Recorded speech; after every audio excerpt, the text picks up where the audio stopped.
భారీ మెజారిటీతో ఓడిపోయారు కదా వైసీపీ వాళ్ళు, ఎలా అనిపిస్తుంది మీకు? భారీ మెజారిటీతో వైసీపీ వాళ్ళు ఓడిపోయారు కదా, ఎలా అనిపిస్తుంది? ఇప్పుడు ఎక్కడ ప్రమాణ స్వీకారం వైజాగ్? ఓకే, అంటే వాళ్ళు చేసుకుంటారేమో కళ్ళు అని చాలా మంది అంటారు, మీరేమంటారు? ఓట్లు అక్కడ ఖాళీలు లేవంట, వైజాగ్ లో ఖాళీలు లేవంట. 7, 8, 9 తారీఖు బస్సులు కానీ ట్రైన్లు కానీ విమానాలు కూడా ఖాళీ లేవంట. వాళ్ళు టిఫిన్ కానీ నాన్ వెజ్ టిఫిన్స్ కానీ నాన్ వెజ్ మీల్స్ కానీ ఇవన్నీ కూడా పెట్టడం జరిగింది. ఈరోజు చూసారు కదా ఏ విధంగా ఎక్కడ కూడా దాదాపుగా కేకే సర్వే నైట్ చెప్పారు. ఫస్ట్ 167 చెప్పారు, తర్వాత 169 చెప్పారు.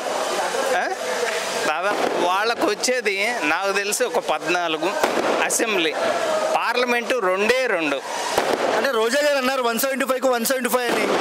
అసలు దాని నోట్లో స్వీట్ పెట్టాలా, ఎందుకంటే అది లేడీ వేణుస్వామి. లేడీ వేణుస్వామి ఇక్కడేమో తెలంగాణకేమో వేణుస్వామి, అక్కడ లేడీ వేణుస్వామి. వీళ్ళిద్దరు 2 రాష్ట్రాలకి కావాల్సిన వాళ్ళు చాలా. పవన్ కళ్యాణ్ గారు అన్నారు జగన్ ని అద్దాల పాతాలలోకి తొక్కుతా అని. 4 పెళ్ళాన్ని పవన్ కళ్యాణ్ 4 పారిని దయచేసి ఏమనొద్దు. వాళ్ళు ఆడుకుంటారు అక్కడ. స్పీకర్ ఎవరు అనుకున్నారు? RRR గారు. కూర్చోరా పొట్టోడా అంటాడు. అటుకు మాట వేటుకు వేటు బాలయ్య బాబు గారు అన్నారు. ఇక చూడండి ఎట్లా ఉంటుందో ఈ 5 సంవత్సరాలు. మేమైతే నరకం అనుభవించాం. చూపించాలిగా. స్లీవ్లెస్లో మడత పెట్టవచ్చు, జుట్టు ఉంటే ముడేసుకోవచ్చు, అన్నిటికీ ప్రతి ఒక్కదానికి కూడా సమాధానం ఇస్తాం. అంటే ఏంటి పరిస్థితి ఏంటి? జగన్ పరిస్థితి ఏంటి? జగన్ జైలుకే. ఇక్కడ కేసీఆర్ అలాగే కేటీఆర్ కూడా ఏది ఫోన్ ట్యాపింగ్ విషయంలో 13 మంది హీరోయిన్స్ కానీ ప్రతి ఒక్క పోలీసు అధికారులు కూడా దాదాపుగా అందరూ కూడా అన్యాయం అయిపోయారు. 2 రాష్ట్రాలు నాశనం అవడానికి ఇద్దరే కారణం, జగన్మోహన్ రెడ్డి, కేసీఆర్. తెలుగుదేశం మళ్ళీ పురుడు పోసుకోయింది. అంటే ఎన్టీఆర్ గారు పెట్టిన పార్టీ నిలబడింది. ఎలా అనిపిస్తుంది ఒక కార్యకర్తగా? చాలా గర్వంగా ఉంది. చూశారు కదా. ఇంకా మిగతాది ఆ 14 చోట్ల ఎక్కడెక్కడ ఓడిపోయిందో చూసి ఇంకా అది కూడా ఈసారి ఇతను అన్నాడు కదా 175కి వై నాట్ 175 అన్నాడు. ఈసారి మేము అది కూడా క్లియర్ చేయాలి అని చెప్పి చూస్తున్నాం.